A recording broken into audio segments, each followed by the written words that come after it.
Ассалому алейкум бинандагони гиромӣ, ба таваҷҷӯҳи шумо барномаи иттилоотии имрӯз манзуратон мегардад. Дар студияи Шамсин Наврӯзов нахуст бо сархиси хабарҳо шинос шавед. 20 нафар рӯзноманигорони вилоят аъзои иттифоқи журналистони Тоҷикистон гардиданд. Корҳои фаҳмонадиҳӣ бо соҳибкорон. Кормандони маркази назорати давлатии санитарию эпидемиологии шаҳри Хуҷанд бо соҳибкорони бозори Панҷшанбе вохӯрӣ намуданд. баргузории рӯзи мудофиаи гражданӣ дар муассисаи таълимии рақами 44 ноҳияи Бобоҷон Ғафуров. Одамон аз дӯстӣ ёбанд бахт. Донишҷӯёни Ӯзбекистон таҳти ҳамин шиор чорабини идона баргузор намуданд. Иско бо 10 миллион маош ба Реал Бетис меравад. таваҷҷӯҳ намоед ба шарҳи пурраи ин хабарҳо. имрӯз чоршанбе 27 апрели соли 2022 мелодист. 27 апрели соли 1930 дар душанбе аввалин театр студияи мусиқавӣ таъсис ёфта буд. ҳамзамон дар ҳамин санаи соли 1992 ҷумҳурии Тоҷикистон ва ҷумҳурии Корея муносибатҳои дипломатиро барқарор намуда буданд. имрӯз 20 нафар рӯзноманигорон аъзои иттифоқи журналистони Тоҷикистон гардиданд. Дар як фазои тантанавӣ шаҳодатномаи аъзогиро раиси иттифоқи журналистони Тоҷикистон Зинатулло Исмоилзода ба аъзоён супорид. Бояд гуфт, ки соли равон дар Тоҷикистон барои соҳиб шудан ба ҷоизаи давлатӣ ба номи Абулқосим Лоҳотӣ 32 довталаб номнавис карда буданд. аз билети сохт ба ин ҷоиза журналисти шинохта Неъматулло Мирседов сазовор дониста шуд. дар ҳама ҷо мо ҷор мезанем ки мо ҷанги иттилоотиро бохтаем ё мебозем. аммо бояд як бор мо аз худамон суол кунем ки мо шумо чӣ кор кардем барои ки ҳамин ҷанги иттилоотӣ нест, барои он ки фазои иттилоотиро соҳибӣ кунем. фазои иттилоотӣ имрӯз аз дасти мо шумо рафта истодааст. шумо бояд дигар ба он маъно наистем ки ман сармуҳаррир як наслиам ва ман масалан 1000 нафар обуна мекунад мақомоти иҷроӣ ба ҳамин кори ман тамом ман бояд дар курсии нарв ба роҳат шинам. ин хел нест. ин нуктаро Зинатулло Исмоилзода раиси иттифоқи журналистони Тоҷикистон дар мулоқот бо журналистони вилояти суд баён намуд. Вай аз фаъолияти баъзе аз хабарнигорони вилоят ки аъзои иттифоқи журналистон мебошанд изҳори нигаронӣ намуда таъкид кард ки мутаассифона бархе аз онҳо дар як сол як матлаберо нашр намекунанд. ин ҳам дар ҳолест ки дар ҳудуди вилояти суд наздик 500 нафар ба ин иттифоқ аъзо мебошанд. аъзо будан фақат маънои ҳамин ҳуҷҷата гирифта дар киса гаштану дар ҳар ҷо нишон додан нест ки ман журналист ҳастам. мо бояд ба қадри ин ҳуҷҷат расем. вақте ки мо аъзои иттифоқи журналистон мегӯем, узви иттифоқи журналистон, вале мебинем ки монитори мо мекунем. дар як сол як маҳбут наменависанд баъзе аз аъзои мо. мутаассифона. имрӯз мо шумо мавқеъмо муайян бояд бошад, мушаххас бошад. яъне мо бояд фикри худа дошта бошем. мо бояд фаъол бошем. мо бояд нагузорем ки ҳар нафаре ки бо воқеиятҳои имрӯзаи ҷумҳурии Тоҷикистон шинос нест, майдондорӣ кунад. фазои иттилоотиро соҳибӣ кунад. мо ҳама хаб шинем. мо медонем ки ҳамон дурӯғ аст. мо медонем ки ҳамон ғараз аст. мо медонем ки ҳамон воима аст. мо медонем ки ҳамон як нотавонбинӣ аст, вале ҳама хаб хомӯш бо баъзеҳомон лайк мемонем. дар идомаи мулоқот Зинатулло Исмоилзода аз журналистон даъват ба амал овард то ин ки барои пур кардани фазои холии иттилоотии кишвар бетараф набошанд, зеро воқеаву рӯйдодҳои имрӯза водор месозад ки ҳар яки мо беш аз пеш дар ҳифзи манфиатҳои миллӣ талош варзем.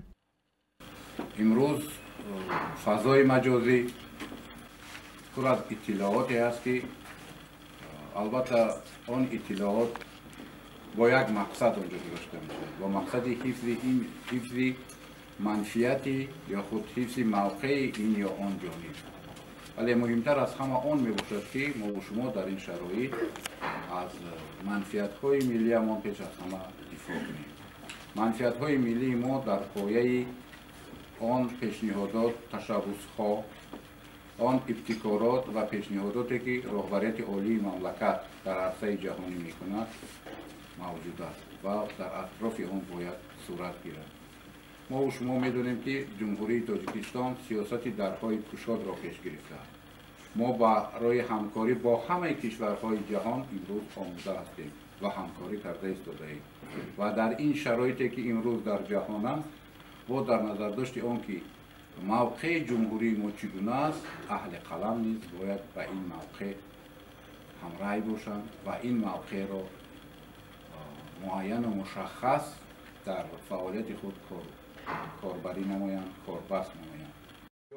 тарбияи журналистони ҷавон фароҳам овардани шароит барои фаъолияти онҳо ин ва дигар масъалаҳо дар мулоқоти мазкур баррасӣ гардиданд. дар қисмати дигари ҷамъ омад бошад чанде аз фаъолоне ки бевосита баҳри инъикоси воқеаву рӯйдодҳои вилоят саҳми арзанда гузоштанд бо медалу сипоснома ва ҷоизаҳои давлатӣ сарфароз гардиданд. соли равон дар Тоҷикистон барои соҳиб шудан ба ҷоизаи давлатии ба номи Абулқосим Лоҳудӣ 32 довталаб номнавис гардида буданд. аз вилояти суд ба ин ҷоиза журналисти шинохта Нигматулло Мирсаидов сазовор гардид.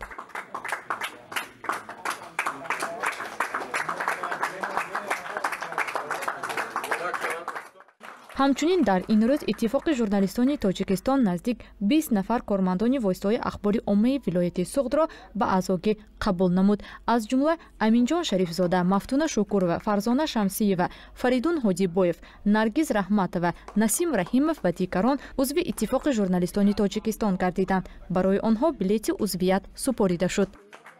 гузориши Оғилои Раҷаб ва Баҳром Ваҳобов барои барномаи иттилоотии имрӯз. با مقصد اجرای قرارهای سرداری خدمات نظارت دولتی سانیتری و اپیدمیولوژی جمهوری تاجیکستان و سردختر مرکز نظارت دولتی سانیتری و اپیدمیولوژی ولایت درباره من نمودن فروش محصولات خوراکواری تیزویران شونده، خورش‌های کنسروشده در شرایط خانه تیار شده، استحصال و فروش یخماس و نوشیدنی تشنشیکان و جایهای غیر مقرری که با هدف پیشگیری نمودن حادثه‌های زهرآلودشوی از محصولات خوراکواری ذکر شده با تصویب رسیده است. از جانب مرکز نظارت دولتی سانیتری و اپیدمیولوژی شهر خوجند در بین صاحبکاران مرکزهای سودای خدمت‌رسانی کارهای فهماندهی برگزار شد. با مقصد اجرای قرارهای سرداری خدمات نظارت دولتی سانیتری اپیدمیولوژی جمهوری تاجیکستان و سردختر مرکز نظارت دولتی سانیتری اپیدمیولوژی ولایت درباره منع نمودن فروش محصولات خوراکواری تیز ویران شونده، خورش‌های کنسرو شده‌ای در شرایط خانه تیار شده، استحصال و فروش یخماس و نوشاکی‌های تشنشکان و در جایهای غیر مقرری که با هدف پیشگیری نمودن حادثه‌های زهرآلودشوی از محصولات خوراکواری ذکر شده و تصویب رسیده است. از جانب مرکز نظارت دولتی سانیتری اپیدمیولوژی شهر خوجند در بین صاحبکاران مرکزهای سودای و خدمت‌رسانی کارهای فهماندهی راه اندازی کرده شد. مسلم است که برخی از محصولات قنادی کریمدار از جانب صاحبکاران بدون حجت‌های تصدیق کننده بی‌خطری محصولات، نشاندادهای رکویزیتی و سودا پیشنهاد می‌گردد که به سلامتی شهروندان خطر ایجاد می‌نماید. گذشته از این در جایهای خدمت‌رسانی موجود نبودن شرایط شستشو و بی‌ضررگردانی ظرف‌های استفاده گردیده، نبودن شرایط نگهداری و واسطه‌های تکنیکی به واسطه در زیر نور آفتاب جای داشتن آنها و رعایت نکردن عادی‌ترین طلبات سانیتری گیگینی، احتمالات پیدایش و پنجشوی بیماری‌های سرایتی، علاخصوص بیماری‌های شدید معده روده، زهرآلودشوی و بیماری‌های سرایتی عمومی با غذا و با آب علاقمند را در بین اهالی زیاد می‌گرداند. اون محصولاتی که در شرایط خانگی یعنی که محصولات یخنی کالو پوچه به فروش گذاشته است من کرده شود. محصولات قنادی کریمدار عموما که فقط با سفیدی تخم باید براه مونده شود و لیکن آن قایماق میشود باید که من کرده شود. محصولات شیری از جمله کوکتل، اون کمپوت‌هایی که در شرایط خانگی تیار کرده میشوند، بانک‌های خودساخته خانگی در خانه تیار کرده میشوند که آینده به زهرآلودشوی آدم میرسند من کرده شود. و هر یک شهروندان و مهمانان خوجند باستانی گفتنیم پیش از خریداری نمودن البته باید که سرتیفیکات‌های صفتی که از طرف مرکز نظارت دولتی سانیتری اپیدمیولوژی ولایت سوغد داده میشود باید که حتما طلب نمونند. مرکز نظارت دولتی سانیتری اپیدمیولوژی شهر از ساکنان و مهمانان شهر باستانی خوجند احترامانه دعوت به عمل می‌آورد که در برابر محصولات ذکر شده همچنین هنگام استعمال کنسروهای خانگی، خورش‌های در شرایط خانه تیار کرده شده، کله‌پاچه و شکمبه‌های جوشانیده شده و یخنی، حسیب‌ها، سیخ کباب‌ها، شربت‌ها، کوکتل‌های شیری، یخماس ملایم و غیره که برخلاف طلبات سانیتری گیگینی در هوای گرم و فروش برآورده شدند خودداری نمایند، زیرا سلامتی انسان این گوهری نایاب است. در موسسه تعلیمی رقم 44 جماعت دعوتی به نام دادابای خلماتوی نوحه بوجان غفرو روز مدافع گراجانی تشکیل و گذرانده شد. در شورابینی مبنی رئیس نوحه نماینده از خدمات آتش نشانی و شعبه معرفی نوحه اشتراک نمودند. مهمانان در این شورابینی از حالت آماده باشی خوانندگان آموزگاران مؤسسه در پی رخ دادن حادثه‌های ناخوش آشنایی پیدا نمودند.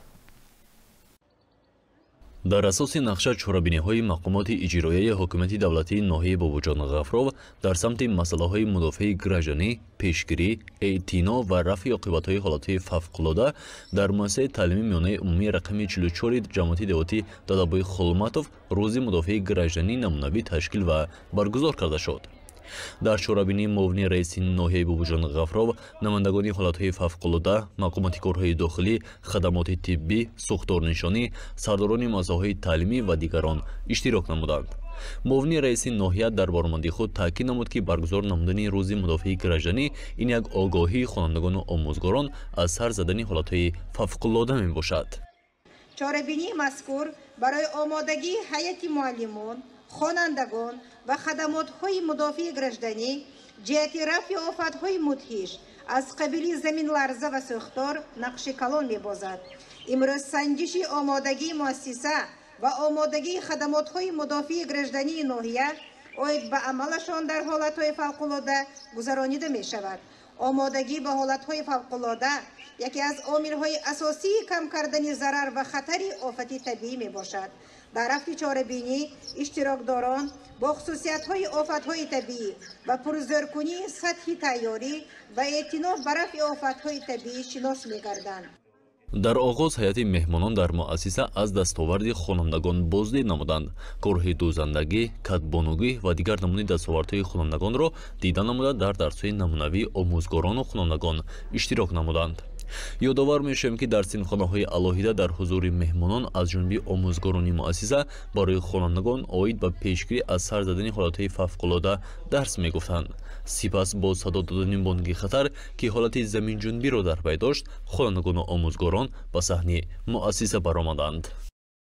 قسمت شمالی جمهوری تاجیکستان، ولایت سوق، ناحیه بابوجان غفورov، جماعت دعوتی دادابای خلماتوف از جمله مؤسسه تحصیلات میانه عمومی رقم 44 زمین جنبی به عمل آمده بانگ خطر اعلام کرده شده است.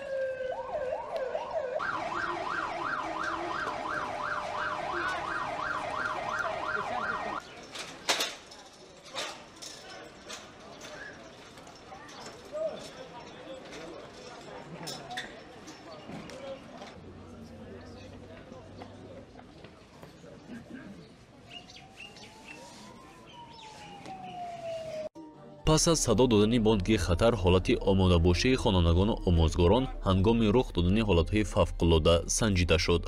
خبر رسید که در همین لحظه زمین جنبی به عمل آمده است و در قسمت دیگر بنا سوختار به عمل می آید. در حال خوانندگان مؤسسه که به گروه‌های مخصوص جدا شده بودند هر یک در علاهیدگی وابسته به عهده‌داریشان عمل می‌کردند. مثلا گروه نجات دهندگان ضرر دیدگان را از داخل بنا بیرون می‌آوردند. دسته یاری تجلیلی باشد تا آمدن دسته زود عملی آتش خاموشگری به ضرر دیدگان یاری اولین طبی می‌رسانیدند و کارمندان سوختار نشانی باشند علنگه آتش را پست می‌کردند.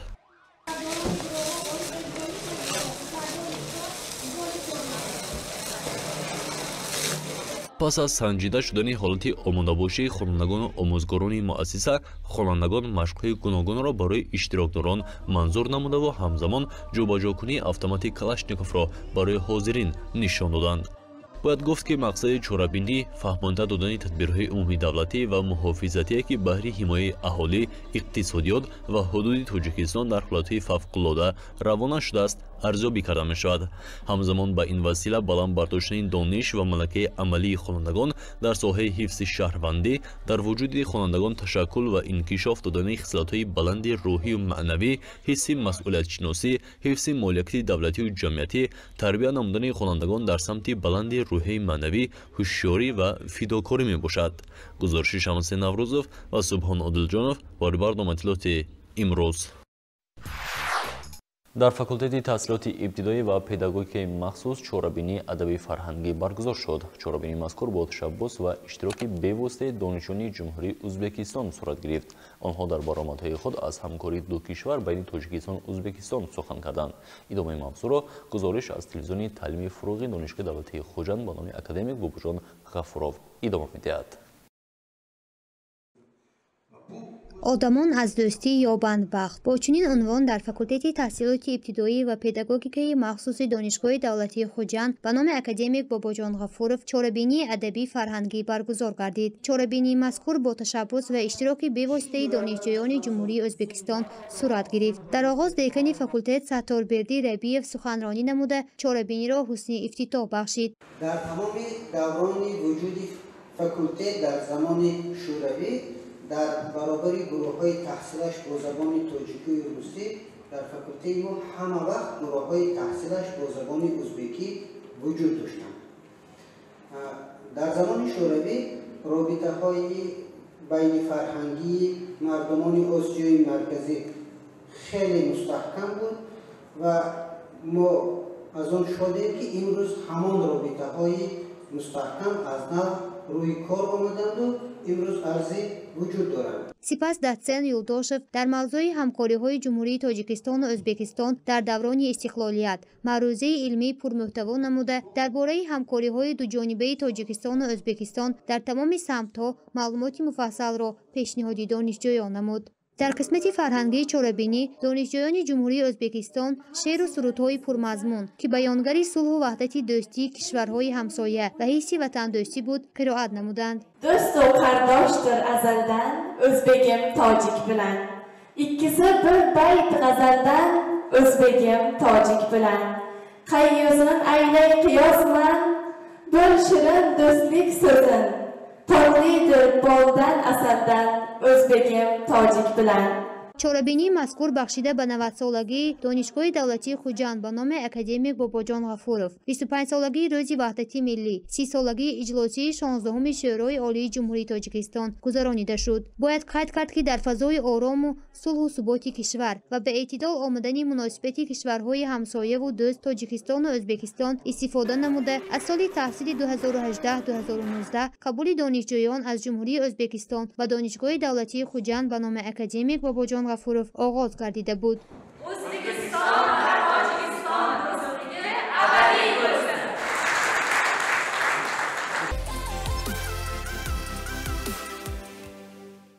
бинобар маълумоти агентии обу-ҳавосанҷӣ пагосани 28 апрел дар шаҳри Хуҷанд ҳавои офтобӣ пешгирӣ карда мешавад. ҳарорати ҳаво рӯзона аз 25 то 29 дараҷа ва шабона аз 17 то 20 дараҷа гарм мешавад. фишори атмосферӣ 713 мм зунчаи симобиро ташкил дода, намнок ҳаво то ба 16% мешавад. шамол бошад аз анду шимолу шарқ 1-2 метр дар ҳар сония мевазад. бинандагони гиромӣ мудон шаҳри хабаргузоришое ки давоми рӯз ба вуқӯъ певастанд ва кормандони шӯъбаи иттилоотӣ омода мавзӯри шумо намуданд. то барномаи навбатӣ танҳсиҳат ва хонобуд бошед.